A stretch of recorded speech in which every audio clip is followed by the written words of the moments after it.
हुकूमत नहीं चाहती कि ये रोड खुला हो, ये रास्ता खुला हो, ये सिस्टम खुला हो।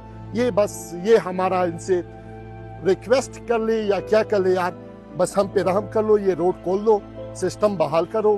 तालीम जो है उस पर असर पड़ रहा है। मतलब ये रास्तों की बंदिश की वजह से कई दिन हो गए हैं कि वो स्कूल आने से कासिर हैं। दूसरी तरफ अगर आप देख लें अभी के पेपर जो है चल रहे हैं, अक्सर स्टूडेंट्स ऐसे हैं कि पेट्रोल और डीजल ना होने की वजह से वो पेपर्स में एब्सेंट हो रहे हैं। ये 25 kilometre road government of Pakistan, army of Pakistan, हमारी जितने भी सरकारी और डिफेंस इदारे हैं, क्या ये 25 किलोमीटर रोड कंट्रोल नहीं कर सकते? क्यों हम अपना बुनियादी हक नहीं रखते हैं? हम पाकिस्तानी नहीं है? पारा चिनार कोरम एजेंसी पाकिस्तान का हिस्सा नहीं है?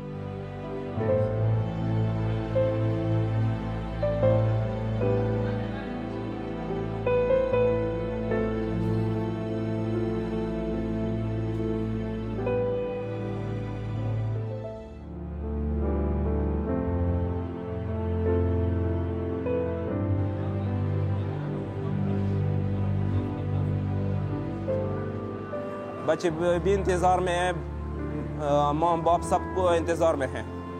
अभी मैं कोशिश करता हूँ कि चला जाऊँ, लेकिन पता नहीं चलता कि अभी मैं कितना दिन इधर रह सकूँगा। लेकिन वापसी का मेरा जो प्रोग्राम है ना, ये मेरे को भी थोड़ा ख़तरनाक और मुश्किलात से भरा हुआ नज़र आ रहा है।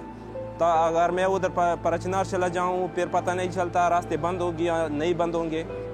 सबसे बड़ी जिम्मेदारी हुकूमत की है। अगर हुकूमत अपनी जिम्मेदारी निभाए तो अमन अमान बिल्कुल आ सकता है, बगैर किसी हिल-ओ-हुज्जत के आ सकता है।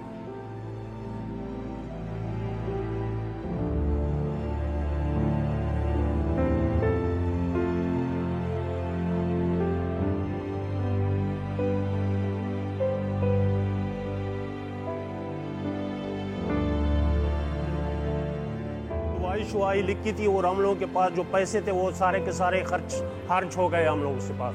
अभी मेडिसिन लेने के लिए भी हम लोगों के पास पैसे है ही नहीं ताकि हम लोग अपना मेडिसिन ले सकें। और दूसरा खाने पीने का भी बहुत बड़ा प्रॉब्लम है। मुसलसल 13-14 दिन से हम लोग यहाँ पे मासूर हो चुके हैं।